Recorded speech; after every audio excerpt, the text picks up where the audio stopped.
Estamos de volta com o Fazendo Escola e hoje a discussão é sobre os princípios da gestão democrática na educação brasileira. Por gentileza, professor Walter. Bem, retomando a colocação inicial, vamos tomar o conceito de gestão dentro de um conjunto de referências que melhorem a cidadania, que melhorem a qualidade da educação. Eu gostaria de propor aos colegas uma discussão a partir de um documento que foi desenvolvido pela Unesco da América Latina, um estudo que demorou 7, 8 anos, analisando 16 países da América Latina e Caribe, buscando identificar aquelas características que indicam uma boa escola. Eu vou me permitir fazer uma leitura dessas 10 características, porque, em certa medida, essas características favorecem, facilitam o processo de construção da cidadania e da aprendizagem do aluno. O primeiro elemento que se menciona é de que a escola que faz isso conta com prédios adequados. O segundo elemento diz que a escola dispõe de materiais didáticos e uma quantidade suficiente de livros e de recursos na biblioteca. Isso, inclusive, já foi mencionado aqui. Há autonomia na gestão. É o terceiro elemento. O quarto nos diz que os docentes têm uma formação inicial pós-médio, ou seja, todos têm uma formação especializada para professor. O quinto é de que há poucos alunos por professor na sala de aula. O sexto ponto indica que os docentes têm autonomia profissional e assumem a responsabilidade pelo êxito ou fracasso dos seus alunos. O sétimo ponto nos diz que pratica-se a avaliação de forma sistemática. Então, todos sabem a quantas andam. O oitavo ponto menciona que não existe nessa escola nenhum tipo de segregação. Todos são tratados igualmente. O nono ponto fala de que os pais se envolvem com as atividades da comunidade escolar. E o último ponto menciona que o ambiente emocional é favorável à aprendizagem. Seria bom que a gente pudesse comentar um pouco a partir disso, né? Professora. Eu acho que o que esse relatório levanta, e um pouco nós podemos observar isso no vídeo, né? É que há algumas pré-condições para que a gestão democrática aconteça, né? Nós não podemos partir do princípio de que meramente a existência de conselhos escolares ou de eleição de diretor, né, seja fator de garantia da qualidade da educação. Eu acho que tem hoje já os estudos e a luta dos educadores tem apontado com muita clareza de que há algumas condições objetivas que a escola tem que garantir, né? Entre as quais a questão da formação de professores, que é o que o documento ao que o professor Walter se refere, né? Ou seja, é preciso garantir uma política de formação e valorização do magistério, né? Uma segunda questão, que é importante também de se identificar, é como é que nós vamos lidar com a construção do projeto político-pedagógico, né? Ou seja, o projeto político-pedagógico, mais do que uma peça, um documento do qual todos os professores, funcionários, estudantes e pais participam, e participam da sua elaboração, não é só do conhecimento, de uma vez elaborado o projeto, né? Ele tem que se debruçar sobre os problemas que a escola enfrenta, né? E mais do que isso, ele tem que se perguntar sobre os fins da educação que essa escola pretende, né, impartir a todos os seus jovens, suas crianças, os seus adultos. Então é importante que na discussão, na construção do projeto político-pedagógico, todas essas questões estejam contempladas.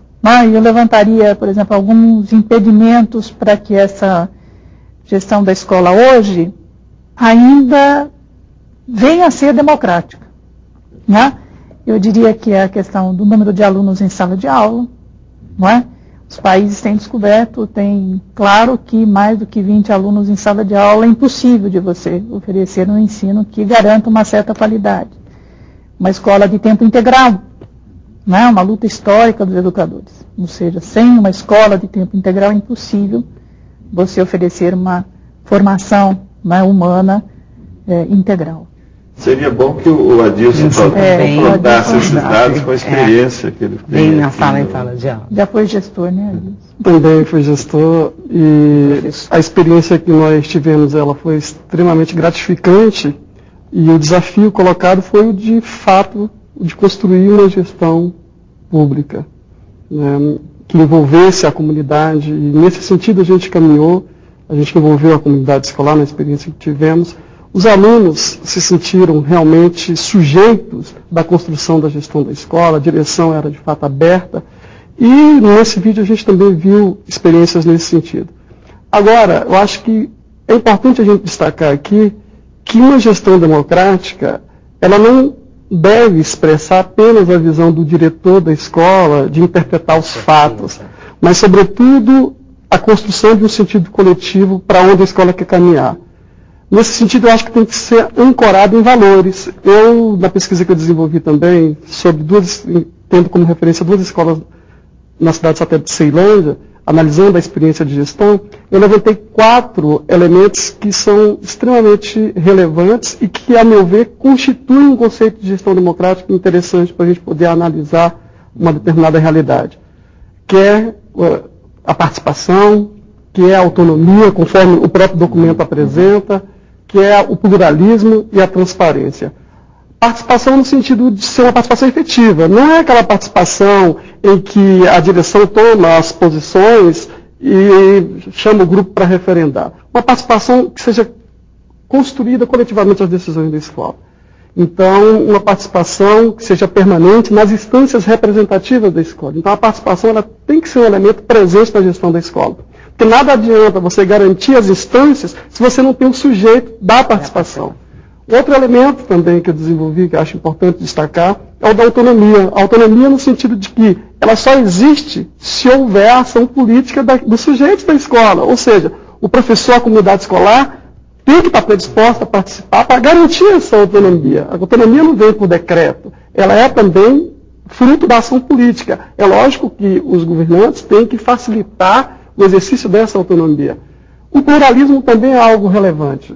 Pluralismo que se pauta no respeito a diferenças de pensar, a diversidade, aos projetos individuais e coletivos que existem na escola. A nossa história é uma história de autoritarismo e de exclusão. Se nós fizermos um gancho dos anos 30 até os anos 80, nós tivemos um golpe a cada 3 anos na história do nosso país. 15 anos de ditadura Vargas, 21 anos de ditadura militar. Então nós estamos acostumados a ficar calados. Então é necessário a gente construir essa consciência crítica. Então isso vai depender da nossa ação também.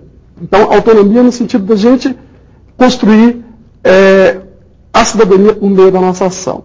E o último ponto que eu acho que é preponderante é o da transparência. Não dá para falar em espaço público se a lógica de funcionamento continuar sendo fechada. Então é necessário que as nossas escolas, que a ação pedagógica do professor seja pautada em dar satisfação dos seus atos e procedimentos ao público.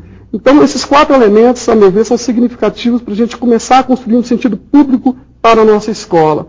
Porque a nossa história tem dito que a nossa escola mais tem sido um instrumento estatal do que, de fato, público. Então, essas são as considerações.